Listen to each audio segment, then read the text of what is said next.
Today, I am tackling the huge project of unpacking.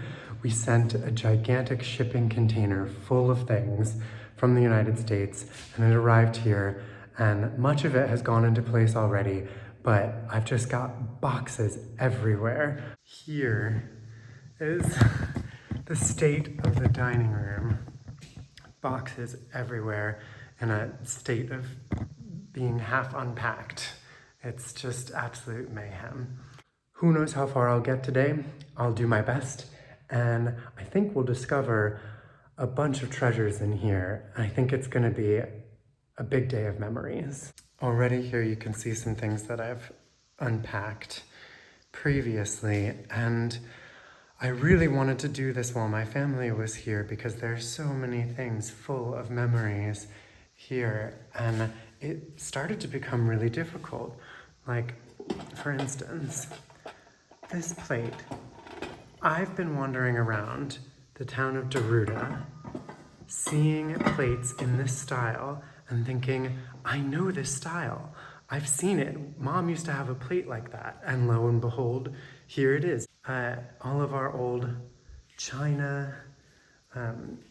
This thing here, when I was a kid, I was completely mesmerized by this. It's iridescent. It's just a weird kind of glass egg, but I just thought it was the most beautiful magical crystal ball. Over here is a special pan for cooking shortbread with Christmas decorations. And this made me just really long to have a big family Christmas here. And here was my mother's ravioli cutting kit. Lots of things that were just making me feel very nostalgic. A little sad, a little happy at the same time, feeling very much like this is reminding me why I'm doing what I'm doing here. And it's just so strange and difficult, but also wonderful at the same time to be unpacking all of these items that remind me of my childhood in Italy. They're here now, and it just, it feels strange and it feels good, but it's difficult to do it alone. I'm here all by myself right now, and I don't love doing this alone. So I thought maybe if I do it with you and I vlog it, I do it for the vlog, maybe I won't feel like I'm doing it alone. So thank you for doing this with me.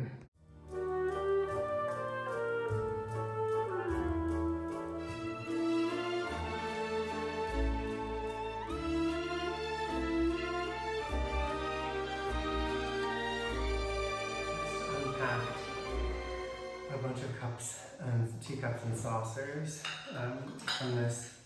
This is an American set. Homer Laughlin Georgian eggshell, made in the USA. And I remember as a child, I didn't like these. We've had these my entire life, and I just thought they were too, I don't know, I guess grown up or old-fashioned or something. But then I really grew to love them. I love the creamy color of them. They feel very English country garden to me, with the roses and just the kind of very faded colors on this cream background with the golden accents. They just evoke something very kind of sweet and innocent and kind of Jane Austen to me, and so I guess later on in life, once by the time I had become a Jane Austen fan, I did grow to love this china set, even though I've never heard of Homer Laughlin. If anybody knows anything about these Georgian, please put something in the comments or reach out to me. I'd love to know more.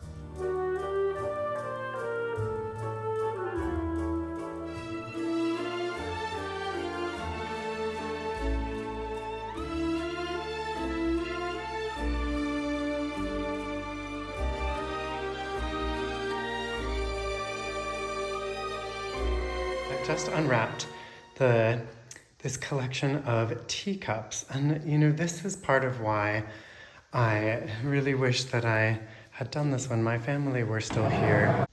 I really don't know very much about this collection of teacups. I've always thought that they were rather wonderful, but I really don't know very much about them. I know that they were really important to my mother because she put them in their own display cabinet in our living room, not in the dining room. She put them in the living room. But I really don't know very much about where they came from, whether my mother collected them herself or, as I suspect, she might have collected a few of them herself, but probably most of them she inherited from her mother, or possibly more likely even from my great-grandmother, who, from what I know of her, seems like the kind of person who would really have enjoyed to have a collection of teacups like this. Look, I love this Christmassy one. I'm gonna have to bring that out at Christmas. And there's this lovely wintry one over here. We've got all of the seasons represented here. I love this one. I love the design on the plate and the colors of it. The purples are such a lovely color, purple, and then they just match with these kind of olivey and sagey greens. And then the cup is such an unusual kind of shape to it. And then it has a little design on the inside too. I particularly love the ones that have the design on the inside, like these two, because you see them better when you're drinking. But look at these little flowers, how pretty. But this is one of those things where when you're unwrapping these, you know, sometimes people just know things, remember things that I would never have known, or maybe they have a memory associated with something that they've never shared. And I just think this kind of process of unwrapping everything, where you kind of look at each individual item that you have one by one, is such an incredible opportunity for sharing memories. I've just found a set of 4 of these Noritake teacups that I love because I really love the shape of it. I don't know if you can gather it, but it's just kind of a little wider at the base, and it just kind of so it has this kind of bell shape. It's the proportions of it are just so lovely. This is a Noritake plate from Japan called Simplicity in Blue. Kind of like almost Grecian, with looks like laurel wreaths, but they're lovely. Rudy, do you like the Noritake Simplicity in Blue? Rudy hates this. He's a very, very tidy dog. He doesn't like a mess at all. No, you don't like this, do you? Yes, this makes you very, very unhappy. Oh, look at his little tail.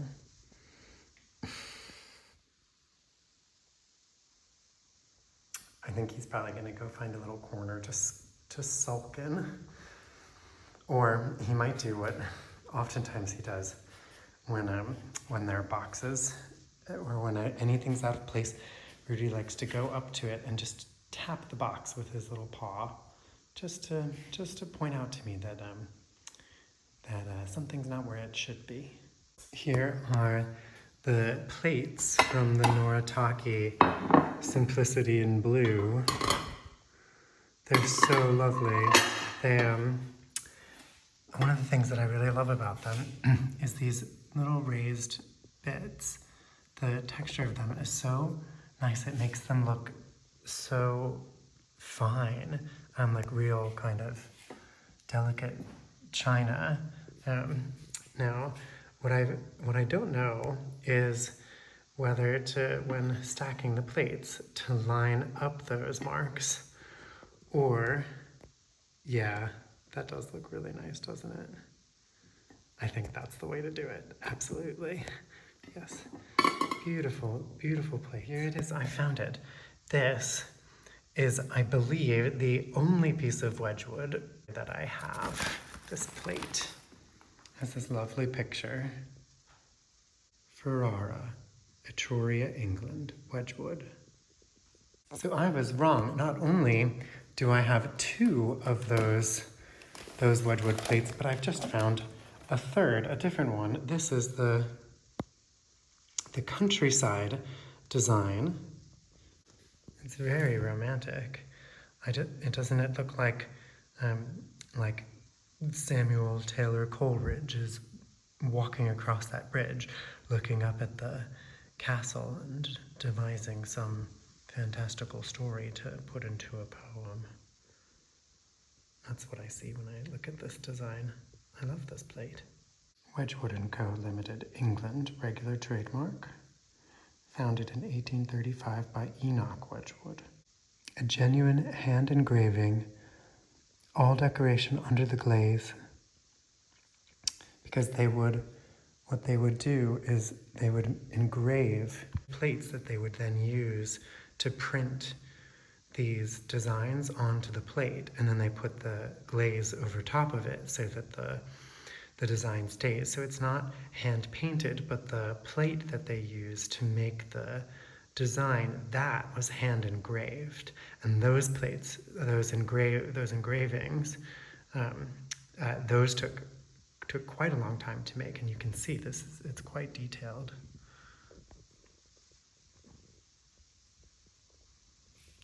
Just gonna keep zooming in. Yeah, there's a remarkable amount of detail, and so these engravings were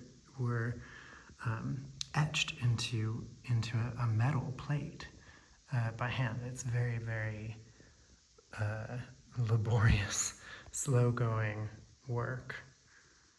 Well, this is becoming a bit ridiculous now. I'm beginning to wonder just how many Wedgwood plates I'm going to find. This must surely be the last one. But here's another Wedgwood plate that was made to with the design of the facade of this stately home in the Hudson Valley in New York, not that far from where I went to school. And it's a really lovely house, isn't it? Here is the Gubbio plate. This plate was always hanging on the wall in our kitchen my whole life. I think my mother must have bought it in Gubbio in 1980 when she went there, before I was born. Oh my gosh, Gubbio is a town of maybe about an hour from here that is famous for ceramics. I've been there, and it has tons of ceramic shops, some really nice ones, and it's nestled right on the side of a huge mountain, just like you can see the mountains in the background there, and it's this old medieval walled city with these gorgeous towers. It's very fairy tale. For now, I shall put the Gubbio plate along with the Deruta plate. Deruta is another famous pottery town that's even closer, maybe 15 or 20 minutes away. So now Gubbio and Deruta are happily nestled together until I can find a home for them. I can hear thunder. Do you hear it?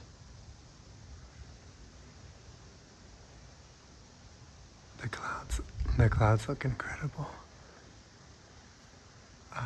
It's sunset, but the sky is angry in some places, and like Sistine Chapel ceiling heavenly in other places.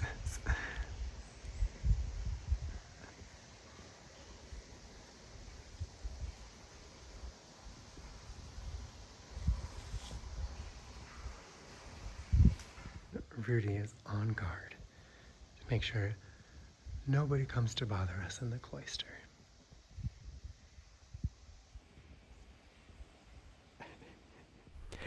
In my next video, I'll continue with the unpacking and taking you through this tour of all of these treasures that have arrived in the shipping container from the US. If you haven't seen my first video yet, I'll put a link to that here so you can go and learn a little bit more about Convento di San Giacomo and who I am and what I'm doing here. And thank you so much for watching. Please like this video and subscribe and hit the bell so that you get notified when I release my next video. Ciao for now from Convento di San Giacomo.